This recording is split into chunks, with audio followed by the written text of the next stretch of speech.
ရန်ကုန်မန္တလေးအမြန်လမ်းမကြီးဟာမြန်မာနိုင်ငံရဲ့အရှေ့ဆုံးလမ်းမကြီးဖြစ်တယ်လို့အချောက်ချားဆုံးဖြစ်ရမှန်တဲ့အများဆုံးရှိတဲ့နေရာလည်းဖြစ်ပါတယ်။အထူးသဖြင့်ညဘက်ကားမောင်းတဲ့ driver တွေကြားမှာမိုင်းတိုင်း kit နဲ့ငါဆိုတာကြောချမ်းစရာအကောင်းဆုံးနေရာတစ်ခုပေါ့။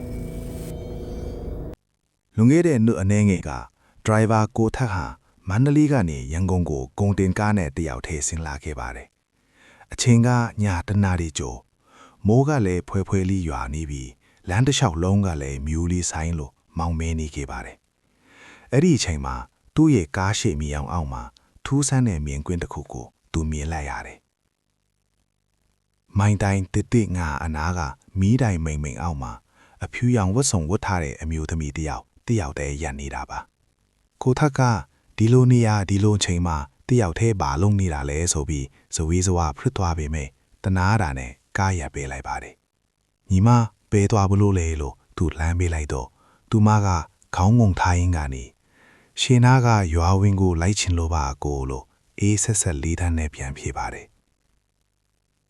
သူမကားပေါ်တက်လာပြီးနောက်ခန်းမှာဝင်ထိုင်လိုက်တယ်။ကားလေးပြန်ထွက်လာတဲ့အချိန်မှာတော့ကားအတွင်းခန်းထဲမှာရုတ်တရက်အေးစိမ်လာပြီးအပုံနဲ့လိုအနံ့တစ်ခုကလည်းဆွဲနေအောင်ရလာပါတယ်။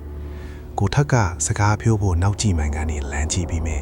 သူမရဲ့မျက်နှာကိုတော့စပင်းလေးကဖုံးငုံထားလို့လုံးဝမမြင်ရဘူး။သူမဟာကြောက်ရွံ့တရုံလိုပဲလှူရှားမှုမရှိဘဲငြိမ်သက်နေခဲ့ပါတယ်။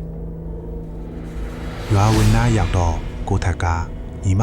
ရောက်တော့မယ်လို့ပြောရင်းနောက်ကိုလှည့်ကြည့်လိုက်တဲ့အချိန်မှာတော့သူတကိုယ်လုံးတုန်တက်သွားပါတယ်။နောက်ခန်းမှာဘဲသူမှမရှိတော့ပါဘူး။ကားတကားကလည်းပိတ်လျက်စားကားကလည်းမောင်းနေတော့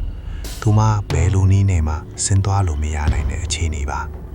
ကိုထက်ကကြောင်းလန်တကြားနဲ့ပဲအရှင်ကုန်နှင်းပြီးနီးစရာအမြန်လန်းရဲစခန်းကိုမောင်းပေးပါတော့တယ်ရဲစခန်းရောက်လို့ကိုထက်ကအကျိုးချောင်းပြောပြတော့မှစခန်းကလူတွေကတပြင်းချပြီးပြောပြပါတယ်မင်းတွေ့တာထူးပေးနေမှာပေါ့လွန်ခဲ့တဲ့တစ်နှစ်ကအဲ့ဒီနေရာမှာပဲမိန်းကလေးတယောက်ကားထိုက်ခံရပြီးပွဲချင်းပြီးတည်ဆုံးခဲ့တာအခုထိသူမဟာအိမ်ပြန်ချင်းစောနဲ့လမ်းသွားလမ်းလာကားတွေကိုတားနေတတ်တယ်အခုထိလေမိုင်းတိုင်တစ်ငါဝင်းချင်းမှာအဖြူရောင်ဝတ်စုံနဲ့အမျိုးသမီးကိုတွေ့ရတတ်ပါသေးတယ်ဒါကြောင့်တင်းဟာအမြန်လမ်းမှာညဘက်ကားမောင်းနေရင်လမ်းဘေးမှာတယောက်ထဲရပ်နေတဲ့သူကိုတွေ့ရင်မတနာပါနဲ့ဦး